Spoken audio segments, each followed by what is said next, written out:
कि छत्रपति जंग लड़ने जाते हैं, मैं तो शुरू ही जंग लड़ने जाते, पर कहीं ना कहीं कभी हुसैन ने बात गलत साबित की और उन्होंने कहा कि साहसी चतुरंग सेना धारी सरदार शिवाजी रंग की तरह से लाता।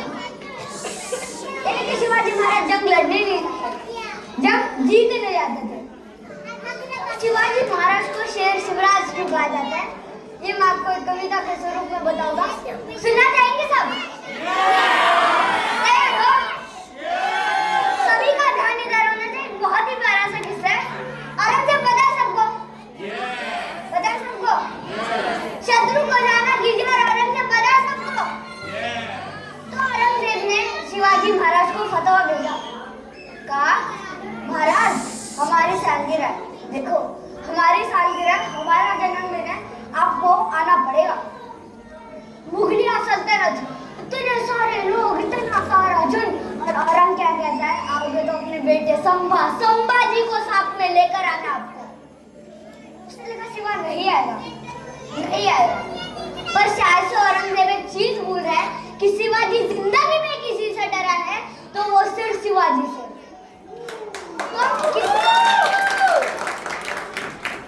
तो किस्सा आपके सामने रखता हूँ, गौर से सुनेगा कि राधे के नाम फतवा एक आगरा से आया था, समझ रहे?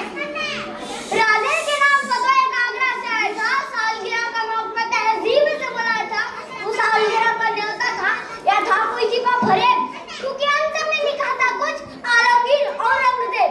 हाँ, यही का नाम सुन के कांपती हर सल्तनत, यही था जो नाम वफादार हिंदवी के सल्तनत।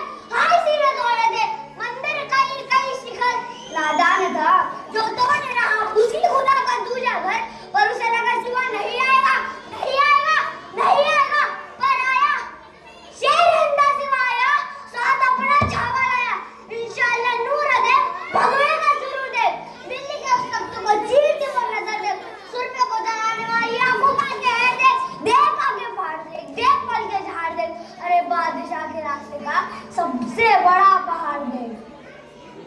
इसीलिए उन्हें शेर शिवराज कहा जाता है। और दूसरा, क्या छत्रपति छत्रपति नाम तो सुनते हैं, पर छत्रपति शिवाजी महाराज को होने की जरूरत क्या थी?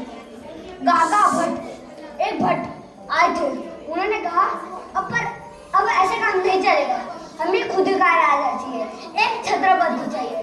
क्यों चाहिए ये बताने के बाद मुझे आपकी तालियां और सीटों की गूंज चाहिए, ठीक है? तभी उत्तर से आए गागा भट्ट ने सभी दिल की बात कही, वो बात के सभी ने माना कि इससे बड़ी सौगात नहीं कि सकल कुलमंडी तस्वीर विराजित राजा का दे दो छत्र में, दे दो एक सिंहासन जिस पे युवक नेतृत्व में, अरे गो ब्राह्मण के राजा तुम, हरिजन हरिजन के राजा तुम, अंबर से लेकर धरती तक, वायु से लेकर अग्नि तक, उत्तर से लेकर दक्षिण तक, पूरब से लेकर पश्चिम तक, तुम ही भूपति, तुम ही बुद्ध हो, तुम ही सुमति, तुम ही शुद्ध हो, हिंदू धर्म के शीर्ष शिखर पर हमें आपका नाम चाहिए, साधु संतों की इस भूमि को पुरुषोत्तम श्री राम चाहिए।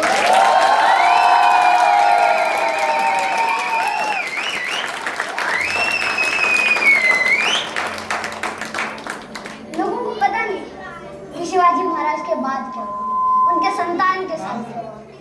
संभाजी महाराज कौन थे? क्योंकि बात ऐसी है, हमें संभाजी महाराज का बलिदान भूलना नहीं। आपको ये तो पता होगा कि औरंगजेब ने संभाजी महाराज के साथ क्या क्या किया था, और वो मंजर आपके आंखों के सामने को महसूस करो कि एक तरफ औरंगजेब है और एक तरफ संभाजी महाराज। संभाजी महाराज सलाखों में बंद है और औरंगजेब इधर दांत निकाल कर हंस रहा है, और ये है इन दोनों के बीच का संवाद। तभी संभाजी के करीब आकर पूछे कुछ औरंग ने सवाल, लूट खा रखी है संभा, तुम्हें सोच के हुए बेहाल। सवाल गौर से सुनिए। तभी संभाजी के करीब आकर पूछे कुछ औरंग ने सवाल, लूट खा रखी है संभा, हमें सोच के हुए बेहाल। और हाँ, चलिए भी बता दे कौन थे कांवर अब तक जो तुझसे मिले हुए, हम पूछ के थक गए देख, पर सभी के मुंह ऐसे ले हुए। जवाब सुने। तभी संभाजी ने नजर उठी, तब होठों में मुस्कान लिए, पैदाई हम रुद्र है, हाथों में अपनी जान लिए, मेरे बाप के पैरों में है दौलत, जाकर तू उसे हासिल कर, उसी बहाने कदम तू लेना, पर पहले खुद को उस काबिल कर।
कुत्तों की खिलाए, और मजाल है कि वो शिकस्त कबूल करे।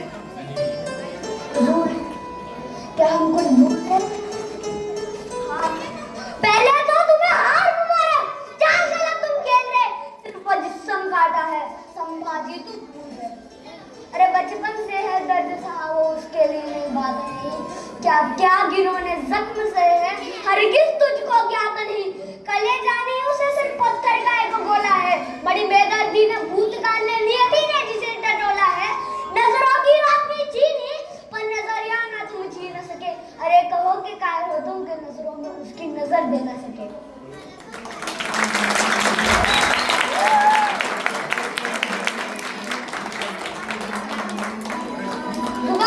चलो बता दिया, तुम वाकई शास्त्र से डरते हो, मैं राम कृष्ण को गाते हो और तुम बादशाह से करते हो। इतनी आयतें बढ़ के मुगलों के पल्ले पड़ा नहीं, इतिहास खुद एक सबूत है कि शस्त्र शास्त्र से पड़ा नहीं। आखिर आखिर आखिर सरगम का हुक्म सुना तो वो खुद के घमंड को मार गया, आखिर सरगम का हुक्म सुना तो वो खुद के घमंड को मार गया, आलमगीर मुल्क मोहम्मद संभाजी से हार गया।